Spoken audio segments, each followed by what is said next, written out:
Again. We were just saying it seems like 2 minutes since we were last at the Sweden Rock when we were driving back up, and it's really exciting to be back at this wonderful festival. We really look forward to it, and we're going to have a great night tonight playing some of the best of Judas Priest heavy metal. So let's begin. Hello, we're doing a documentary about the history of Swedish hard rock and metal. And Sweden, despite being a tiny nation, is often referred to as a major country when it comes to these genres.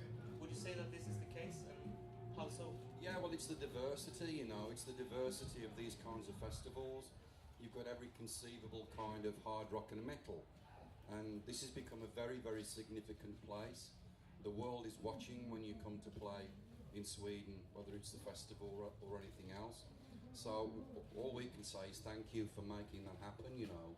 It's you guys that make this type of event come together, especially the media.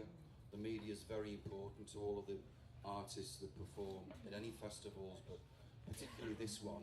So we feel that Sweden Rock is here to stay. Why would you say that there are so many allegedly successful bands from such a tiny nation, Sweden? I just think that Sweden is a heavy metal nation, like Britain really, England. A lot of bands come from England, heavy metal bands. People don't just play metal, they live it, they believe in it. I think Sweden is the same. Richie might answer that because he can speak fluent Swedish. Thanks for that. I lived in Sweden for a long time, so he knows. I lived in for a few years. No, Sweden is definitely a heavy metal.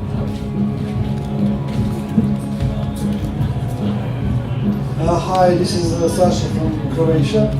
Just recently you announced 2 box sets. One is regular studio albums, and the second is the complete of all UK CDs, which is something very fascinating, and we are very thrilled to finally get it. But I was wondering, I believe you have in the vaults the live recordings from the past tours, something like a soundboard or anything. Would you please release any of it as a box set or anything? And just one final touch to that question. There is ABC Radio Network broadcasting your concert from Los Angeles Defenders of the Faith tour. And this is the most sought after item among the fans of Judas Priest. So please release it. Thank you. We love the box sets. You have to make them. You have to make them really special and worthy, because we know a lot of cover material that we've already released. So we work very hard with our label Sony and Columbia to make sure that we give the fans a real treat.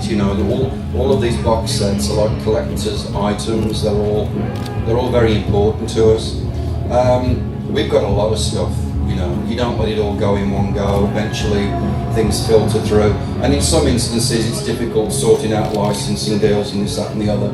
But in our art we're always thinking about the fans, so as and when material becomes available, we put it together and we release it, and especially like ABC, Defenders of the Faith. Hello, my name is Fredrik Lindström. I'm a journalist at Swedish television. As you probably well know, Blekinge used to be a rather vague region of Sweden, and known as the Garden of Sweden. But now, the second time Judas Priest is headlining the festival, Blekinge is sort of starting to find its identity, and the festival has become such a huge success that among locals you just say Festivalen, and everyone knows what you mean. Mr. Halford, which of your Judas Priest songs do you think have contributed most to this transformation of the southeast of Sweden, Blekinge? Well, I think we always include a track like Victim of Changes from Sad Wings of Destiny, because I think that's got a lot of the elements of metal. It's got the big sledgehammer riffs, it's got the quiet section, it's got amazing lead breaks, it's got the screaming vocals. So you got a little bit of every texture that we love about heavy metal music sung. And So we'll be playing that tonight. That's become like a classic in the preset.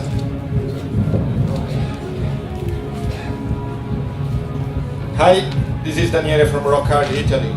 Would you please recap the events of the past few months, because there's been lots of things said. First it was said that this was going to be your final tour with Kenny Downing. Now Kenny's not part of the band anymore. And also I have a question for Glenn. How does it feel to turn around and see that Kenny's not there and another person is in the band now? It obviously, you know, it's different. Ken's been a big part of the band for nearly 40 years, and we did think it was the end of the band until we found Richie, and it was that simple, you know. A lot's been said about it. We've said it all now. Ken left 7 months ago, and we thought it was the end of the band, and then we discovered Richie. And the guy's just amazing, you know. He stepped into the band. He's blended into the band.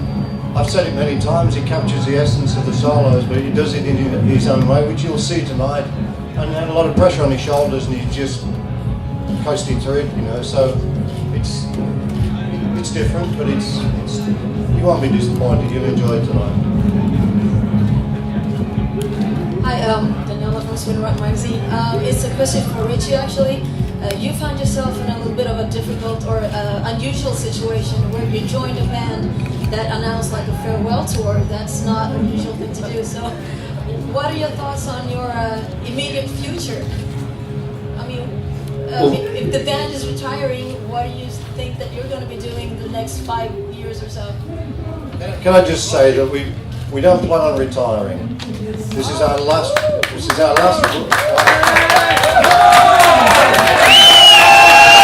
Who wants more fucking Judas fucking dreams? We've said that this is our last world tour. It takes a chunk out of your life, 18 months.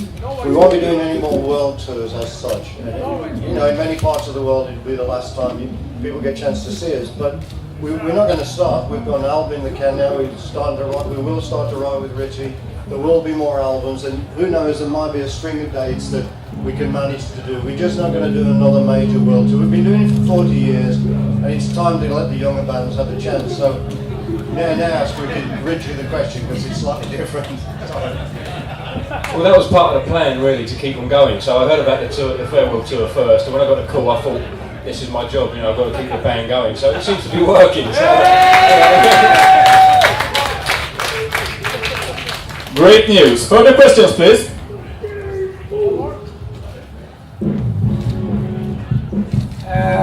Roger here from Festival Plus in Norway. You're going to Norway, obviously, Bergen and Oslo. And I forgot the question. Rock on, yes.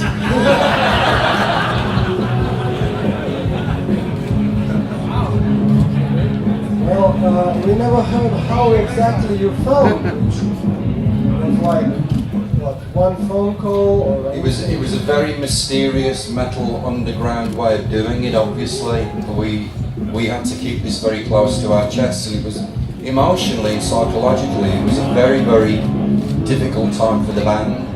So a lot of things were going on behind the scenes as far as looking for, you know, this guy here, Richie. I think he was like waiting out there somewhere in the metal mist, and we finally discovered him. There were other people that we approached, some of them friends of ours, some of them new talent. But as soon as we saw what Richie could do and hear what Richie could do, it was an instant no-brainer. You know, he loves metal, he's a fabulous guitar player, he's a huge Priest fan. So, you know, it came together in maybe this is what Nostradamus had planned for us, I don't know. We're just delighted that we've got this incredible guitar player in the band, and we're able to forge ahead and still keep making metal.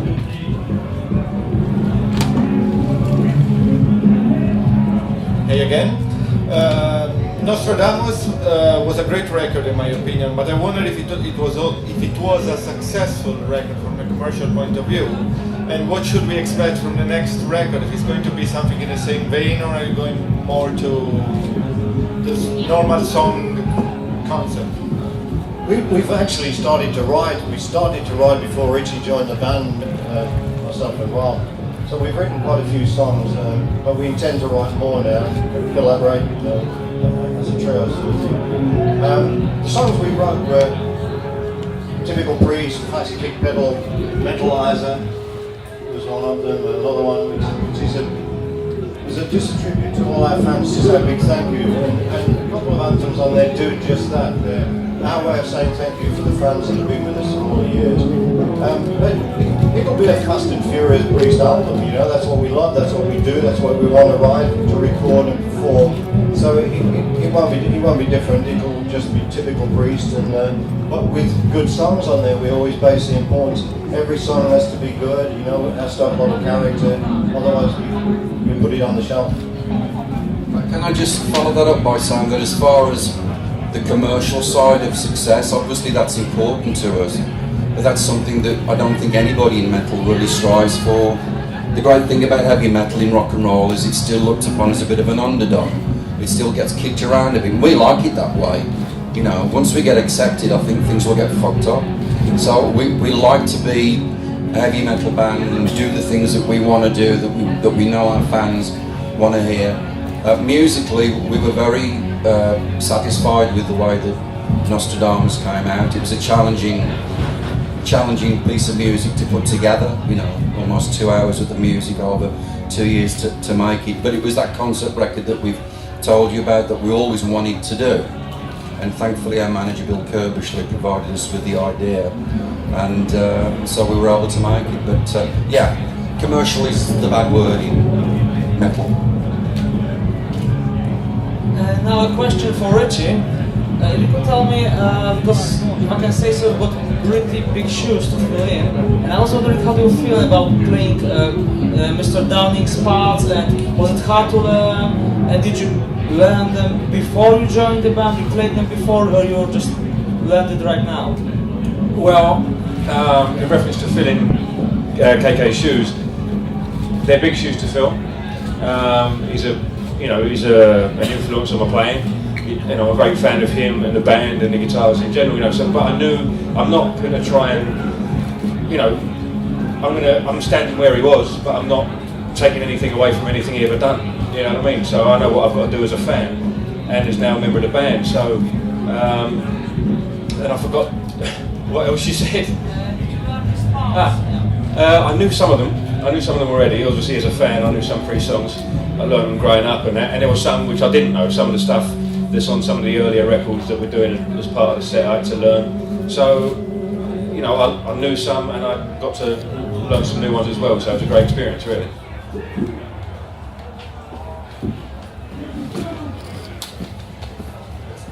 Sorry, I have lots of questions for you. During your career, you're very successful, one of the most successful band in the world, not only in the metal world. And in your past, you had one very high peak in your career, and that was US Festival. And now American Idol. Can you make a parallel of these 2 events? No, I mean, that's what's so wonderful about what we've been doing for the last 40 years, you know. I guess it's part again of the tradition of heavy metal. You've got to pay your dues, you know. You've got to get in the van and drive to a club and set the gear up and play, and then take the stuff down and drive back home and, you know, do a day job, whatever. And so when you do get these highlights in your career, like that particular the US Festival or the Live Aid one, Donington, we just did American Idol in front of 30 million people, you know. You don't expect these things to happen. They're just part of what you do in terms of growth and development. You can't sit down and go, we're going to do this, we're going to do this, because it doesn't work that way. It comes to you slowly. So when these big moments do happen, I think you're more gratified, you know. You enjoy them more. Because when you get to that moment, you feel, to some extent, that you deserve to be there, but you're able to back it up. So there's loads, you know, there's just tons and tons of memories that at some point, I guess, we'll put down in the unwritten book.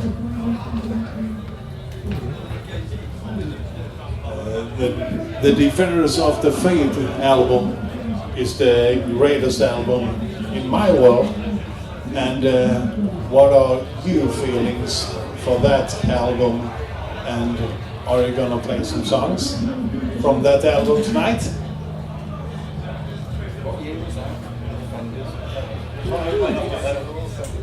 Yeah, we're playing the Sentinel off that. We're playing a song tonight, at least one song off every album.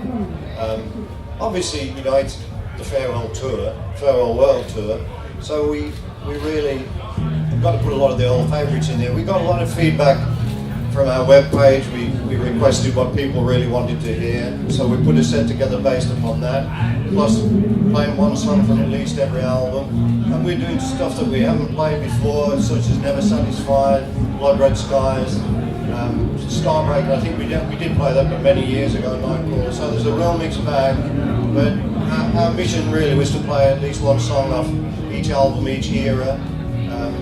And we tried to pick the songs that everybody wanted. But obviously they'll always want Painkiller, they'll always want Whole Bent for Leather, you know. So we've got so many songs, it's very difficult to choose.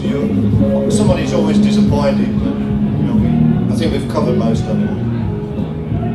When I was thinking about the heavy metal non-stoppy from the Dortmund in 1983, it was a great performance. Thank you very much.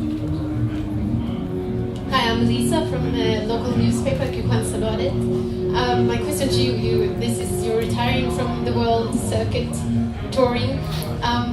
What's been the most memorable moment while touring, and of course, what's been the least memorable moment? And thirdly, what's been the most memorable moment here at Sweden Rock Festival?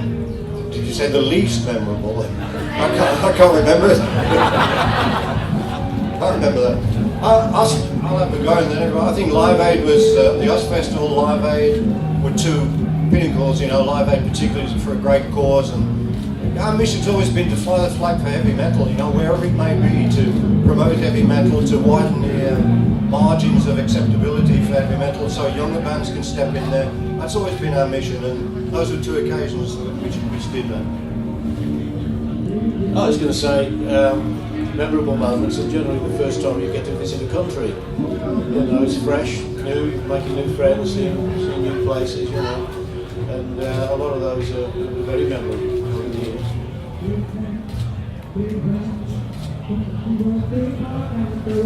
Scott, got any memories, Scott?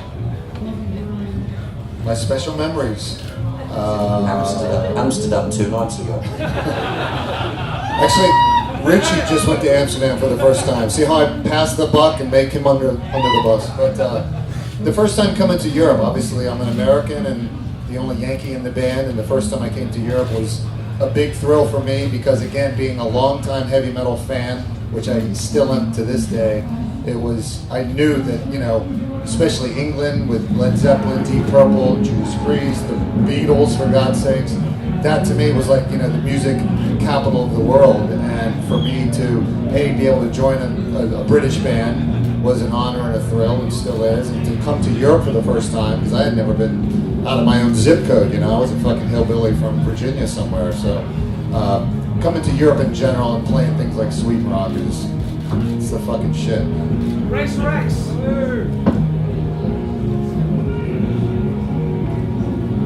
I'm sorry if it's again a question on Ken, but I was wondering if there is any particular reason why he has left the band. Was it just tired of touring? Was it health reasons or anything else? I don't think any of us will really know. I mean, you probably read what he put on his website about saying that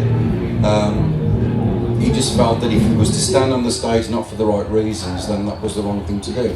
And that's a really sincere thing to say. When you walk out on stage tonight in front of those thousands and thousands of fans, you want to be there, you know, you want to be able to play. None of us really understand the true reasons because we've all got different theories, you know. I think what we would really love everybody to focus upon now is that this is a great time to celebrate for Judas Priest. This is the farewell. We don't want people to be depressed or sad. We want people to rock out, have a great time, enjoy seeing this amazing guitar player, Richie, with us in the band now, and just live the metal.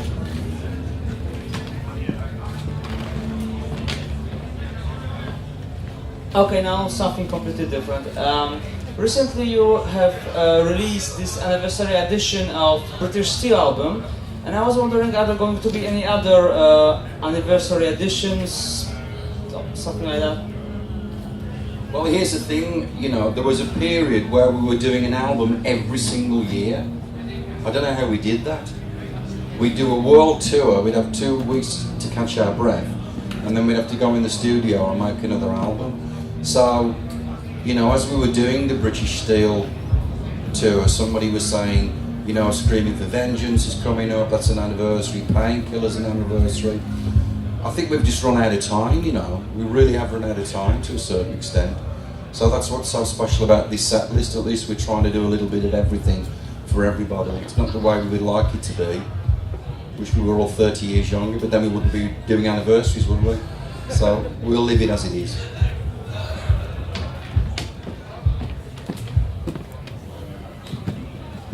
When you were making plans for this farewell tour, did you at least for one moment consider getting a Reaper as some kind of guest to for the shows or something like that?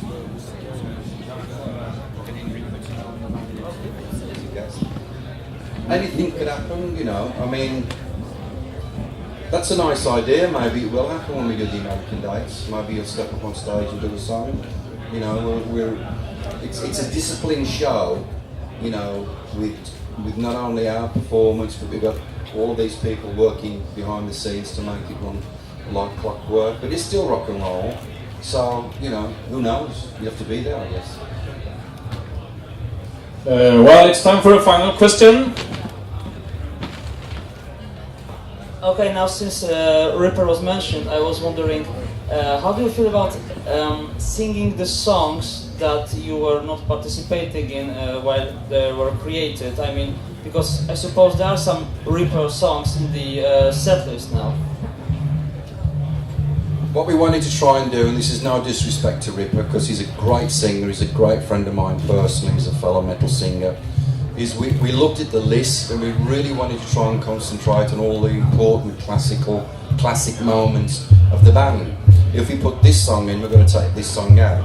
And so it was very difficult, like a jigsaw, to make it happen, you know. But yeah, I mean, as we say, this isn't the end, and maybe next time when we come around, we'll be covering some of those tunes.